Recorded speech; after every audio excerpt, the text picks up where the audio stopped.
Hello and welcome back to Shakesyear. We are working on Double Falsehood, and today we get to meet the infamous Henriquez in Act 1, Scene 3.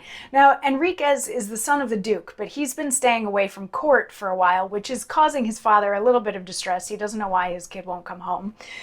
We'll find that out in this particular scene. But Henriquez has asked his friend, or said that he's going to send his friend Julio to court to get money to buy a horse or some such thing like that, which the Duke is very excited about because he's hoping that he can find out what Henriquez has been up to through Julio. But this also threw Julio into a bit of a conundrum because, of course, his father Camillo, who's very high energy, wants him to go and fulfill the Duke's request, but Julio wants to stay where he is because he's in love with Leonora, who is a little bit meh about having a relationship. Like, she's like, okay, I'll marry you as long as your dad says it's okay. Like, have you talked to your dad yet? And he's like, I haven't. And she's like, well, then, like, this really isn't worth it for me to have to be, like, wooing you and your dad. And he's like, all right, well, then I guess I'll go to court. And she's like, court? There's other pretty ladies there. Promise that you'll come back to me. Promise that you'll, take care of this whole messy business with your dad and that you'll be faithful to me. And Julio's like, yes, and my friend Henriquez will be conveying my love to you the whole time. She's like, that's not a really good idea. But Julio goes off to get ready to go to court, and Leonora's father, Don Bernard, is like, I don't really trust that guy, and you could do so much better, but if he's really the one that you want to marry, then that's fine. If you'd rather marry somebody else, that's fine too. And she's like, no, he's the one that I really want. And Don Bernard's like, okay, fine, let's see what his father says. Let's see if Camillo blesses this union. And that was Act 1, Scene 2.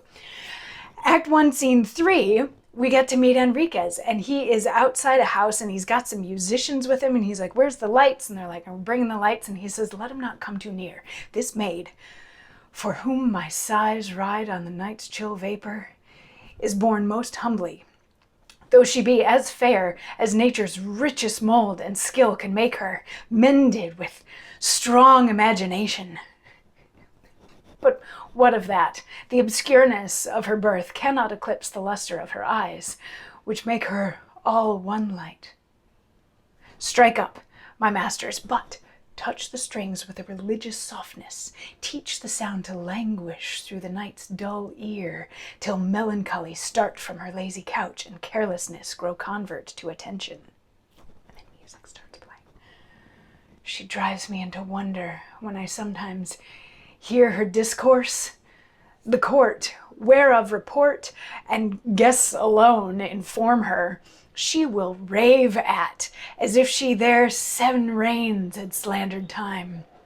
Then, when she reasons on her country's state, health, virtue, plainness, and simplicity, on beauties true in title, scorning art, freedom as well to do as think what's good, my heart grows sick of birth and empty rank, and I become a villager in wish.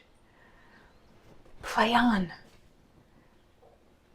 She sleeps too sound. Be still and vanish. A gleam of day breaks sudden from her window. Oh, taper, graced by that midnight hand. So, this is the reason why Henriquez hasn't been going home. He's in love. He's in love with a woman who is of lesser birth than he is. He, remember, is the son of a duke.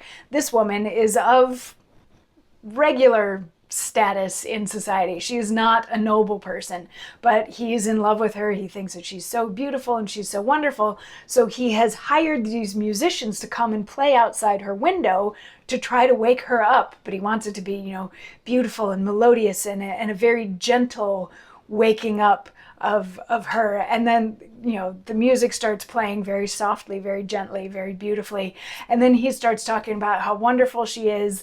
And even though she doesn't necessarily know things, she doesn't know things about court, she rants about it all the time and talks about all these various things to the point where he wishes he could give up his titles and be just a humble villager like she is, because then they would be an appropriate match. But then she starts to wake up. He sees a light in her window and he's like, oh, to be that candle. And he tells the musicians to go away. And Leonora comes out and she's like, what are you doing out here? I've told you so many times to just go away and leave me alone. And he's like, oh, but you're so beautiful. And she's like, no, this isn't. She's like, why do you keep showing up here? I keep telling you that I'm not interested and that this isn't going to work. And yet you try harder. And he's like, the more you refuse me, the stronger I want to stay. And she's like, you're an idiot. Your music is terrible and you smell bad. She literally tells him that his smell is offensive to her. So she's like, you're an idiot, your music is terrible, and you smell bad. So please go away and stop coming around here. I'm not interested in being wooed by you. And she goes back inside, at which point, of course, he's going to have another monologue. So, isn't this fun? We have two women who are very lukewarm to freezing cold about their potential suitors, and two suitors who don't want to give up on either woman. Yeah, in today's society, that feels a little creepy and stalkerish, but it was different times then, so let's see where this whole thing is going to go. We'll get to hear a little bit more from Henriquez tomorrow before this scene is out, and we'll see where his head is at after being rejected for what we can only presume is the umpteenth time. So I'll see you tomorrow for more. Mwah.